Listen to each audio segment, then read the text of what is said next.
කටුගස්තොට ප්‍රදේශයේ වෙළඳ ආයතනයක සේවයෙන් නිරතව සිටි පිරිසක් පසුගිය පළවනදා හලාවත මුන්නේශ්‍රම් දේවාලයට ගොස් ඇති අතර එසේ ගිය පිරිස අතර සිටි තරුණයන් දෙදෙනෙකු එදිනම දහවල් දැදුරු ඔයේ දියනෑමට ගොස් දියගිලී මිය ගොස් තිබෙනවා.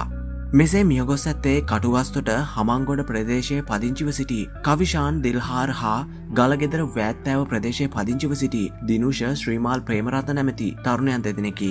මියගිය තරුණයන් දෙදෙනාගේ දේහ පසුගිය 3 වනදා පස්වරුවේ ඔවුන්ගේ නිවසවලට රැගෙන ආ අතර මේ ඛේදජනක පුවත අපට වාර්තා වූයේ පසුගිය 4 වනදායි. පසුව අපි හමංගොඩ පීටි කවිෂගේ නිවස වෙත ගියමු. එහිදී තම පුතාගේ අකල් වියෝව ගැන අප සමග අදහස් පළ කළ කවිෂගේ පියාවන WK වීරසිංහ මහතා මෙසේ පැවසීය. මගේ පුතාගේ 20 වෙනි උපන්දිනයේ යෙදී තිබුණේ මැයි 1 වෙනිදාට. මම බිරිඳත් අක්කලා දෙන්නත් පුතාට සුවපතලා ගෙනවිත් තිබුණු තෑගි වගේකුත් පුතාට දුන්නා. එදා පුතාලා වැඩ කරන ආයතනයේ කණ්ඩායමක් මුන්නේශ්‍රම් දේවාලයට යනවා කිව්වා. පුතා අම්මටත් කිව්වා මුන්නේශ්‍රම් යමු කියලා. පුතාගේ අම්මා කිව්වා ආච්චිගේ දානි තියෙන නිසා පස්සේ දවසක යමු කියලා. එහෙමයි කියා අපෙන් සමවරන් ගෙදරින් පිට වෙලා ගිය පුතා නැවත ගෙදර ආවේ සීල් කරපු පෙට්ටියකින් අපිට හිටපු එකම පුතා අපිව දාලා යන්න ගියා. තම පුතාට සිදු වූ දේ පිළිබඳව වැඩිදුරටත් අදහස් ප්‍රකාශ කළ වීරසිංහ මහතා මෙසේද කියා සිටියාය.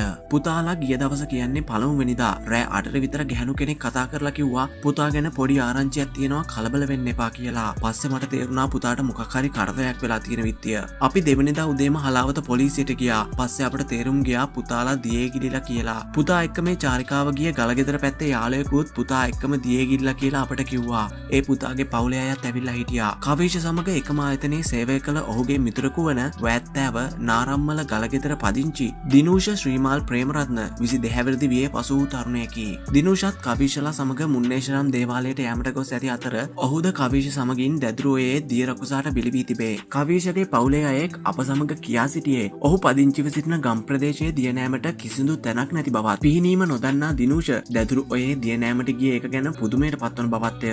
අකාලේ මිලිනව ගිය කවිෂාන් දිල්හාරගේ හා දිනුෂගේ දේහ පිළිබඳ පශ්චාත්මරණ පරීක්ෂණය හලාවත දිස්ත්‍රික් මහරෝහලේ සිදු කිරීමෙන් අනතුරුව දේහයන් පවුලේ ඥාතීන්ට බාර දී ඇති අතර කවිෂගේ දේහ පිළිබඳ අවසන් කටයුතු ඊයේ පසුගිය 4 වනදා පස්වරුවේ යටිවාල පොදු සුසාන භූමියේදී සිදු කළ අතර දිනුෂගේ දේහ පිළිබඳ අවසන් කටයුතු ඊයේ පස්වරුවේ නාරම්මල පොදු සුසාන භූමියේදී සිදු කෙරුණි.